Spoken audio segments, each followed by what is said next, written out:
दोस्तों, जय जोहार। मैं कौशल तिवारी और बिहिनिया संध्या में आपका स्वागत है।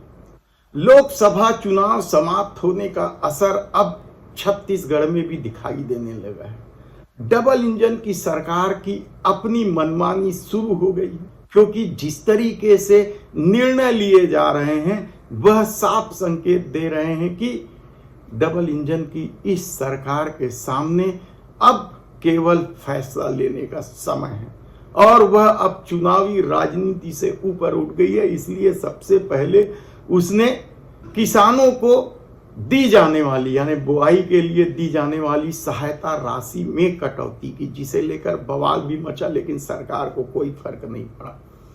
सरकार को फर्क तो बेमेतरा जिले में हुए स्पेशल ब्लास्ट लिमिटेड में विस्फोट का भी कोई असर नहीं। 3 दिन गुजर चुके हैं, लेकिन अभी तक ना तो एफआईआर दर्ज की गई है और ना ही किसी की गिरफ्तारी की गई। हमने विस्तार से बताया है आपको कि किस तरीके से लोग अपने परिजनों का इंतजार कर रहे हैं और सरकार अपनी पार्टी से जुड़े होने की वजह से फैक्ट्री मालिकों का बचाव कर रही है। जांच के नाम पर एफआईआर तक नहीं की गई है और गिरफ्तारी की बात तो दूर है।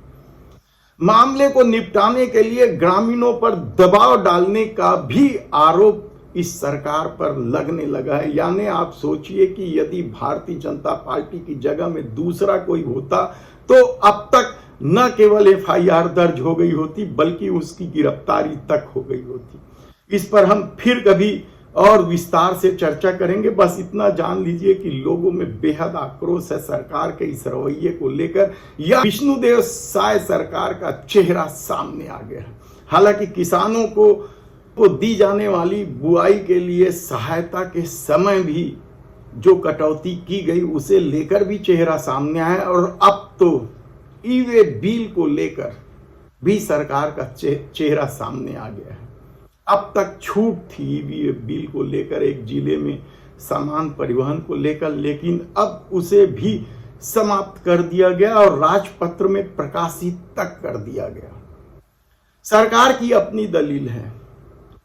उनके वित्त मंत्री ओपी चौधरी का कहना है कि अब इसकी जरूरत नहीं है क्योंकि व्यापारी जान गए हैं, तो दूसरी तरफ व्यापारियों में बेहद आक्रोश है। व्यापारी नेता कन्हैया अग्रवाल ने तो सीधे सीधे सरकार पर हमला बोल दिया है कि सरकार अब क्रूरता पर उतर आई है, तो दूसरी तरफ चेंबर ने भी मोर्चा खोल दिया है।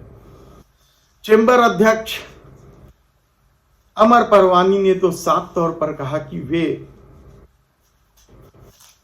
चाहते हैं कि छूट जारी रहे और इसके लिए वे सरकार के अधिकारियों से बातचीत भी करेंगे। तो दूसरी तरफ व्यापारियों में बेहद आक्रोश है और वे चेंबर पर दबाव डाल रहे हैं कि शीघ्र ही इस मामले का निपटारा किया जाए, नहीं तो आंदोलन किया जाए।